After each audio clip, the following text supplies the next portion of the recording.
remember specifically that I think it was because Adamant put out Friend or Foe. Was that the name of that album? Oh my God, yes. And I remember we would stare at that cover. Yes. We would stare at the cover, but then we would take it out and we would stare at kind of the lyric sheet and the pictures. And I remember I have that on my phone, and every time I play it, I think of you. Oh, I have the best of really?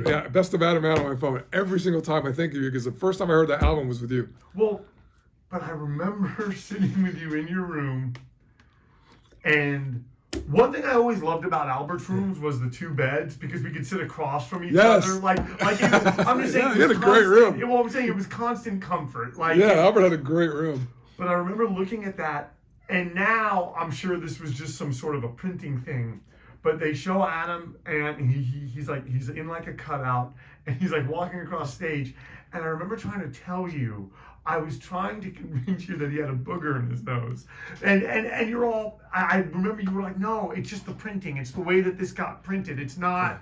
But I was like insistent on it. But like, we would get into like that. That kind of detail. Yeah. Like, do you remember? Because I remember I showed Greg Lyon this, and I wonder if you and I ever looked at this. I remember I showed Greg Lyon, and he didn't believe me, and then I sold him, and he's like, oh my God, that's crazy. There was, at one point, I had a 45 single of Borderline from Madonna. Okay. That the 45 was inserted, and it was a fold-out poster. And that poster, I was positive there was a booger in her nose, and they printed it. Because I locked what in is on it with us and boogers in the nose? Because we'd study it so closely, right? Okay. I was like, oh my God, right? And it was always it was like our TMZ. Yes, right? You're like, did they really print this? And it was always like the journey of like who has what record, like my Duran Duran, like who has what? Like I had certain Duran Duran albums. I didn't know, for whatever crazy reason, I didn't know Rio for years, but I knew Greg Lyon had it, so I'd go to his house to listen to it, right? And I know, I don't have that Adamant thing, right? My sister's like, have you heard Adamant? I'm like, yes, Evan has it. So like, I would go to you and listen to that, so because you can't buy stuff all the time. We didn't have the money. Did you come with me at all on my Def Leppard journey, or were we not really, did we not hang out a lot at that time? I don't think I did Def Leppard. Because Def Leppard was 5th grade, but I think it may have been before we started hanging out.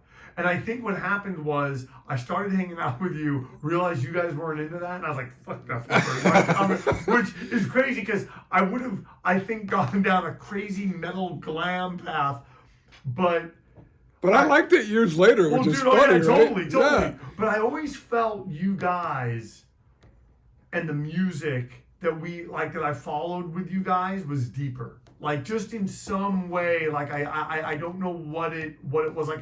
And then I always remember, even though I wasn't, there's two things I want to make sure that I bring up. So I'm just remembering. But this is something I always remembered, even though I wasn't hanging out with you at this time in high school. I remember there was a picture printed of you guys for your senior year, and it was you guys holding a sign that said the Royal Court of Sarcasm. And I remember going, they're still the same fucking people that I remember from when I was a kid, because that is so them and who we were. And I remember like I took so much from that. We were walking, and I remember wearing black, and I had creepers on. Yep. We had creepers on. I remember some kid some younger kid had the audacity to tell Albert, creepers are out, nobody wears creepers. I remember Albert told me he was offended, and I was like, who the fuck told you that? And I confronted him. I got all pissed off over shoes, because everybody was wearing like the Doc Martin monkey boots and stuff. I'm like, what the fuck's that?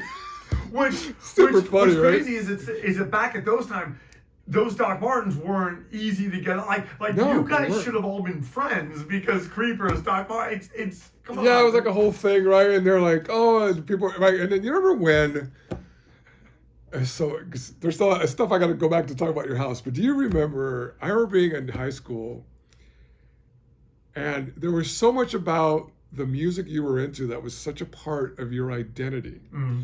And I remember like what you wore, and like wearing a band T-shirt to school was for me was everything, right? And I got more into that in high school, because I didn't really do it in junior high.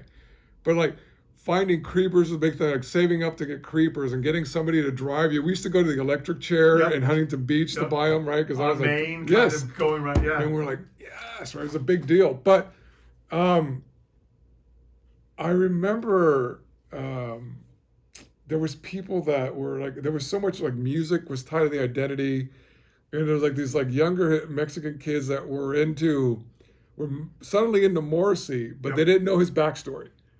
And I remember being in the same position of something that had happened to me a few years earlier where they're like, oh, Morrissey's great and he's from LA. I'm like, Morrissey's not from LA. What do you know? And I had to like educate these people, and like they didn't know nothing about the Smiths, right? But I was like, oh my God, I'm that guy now, because it happened to me, because I remember being into Love and Rockets and wearing the t-shirt to school. And do you remember Jim Blankenship? Oh yeah. God, that guy was so freaking cool to me. First of all, I thought he was super cool. Yeah. Right? It was like Me too. he oozed everything I loved, like in movies, like the style and the hair. And I had almost a Spanish like a James Dean, but for the 80s. Like, he would love to hear us sing. Right. By the way, years ago, I think I was with some friends. I think I saw him at Round Table Pizza. Really?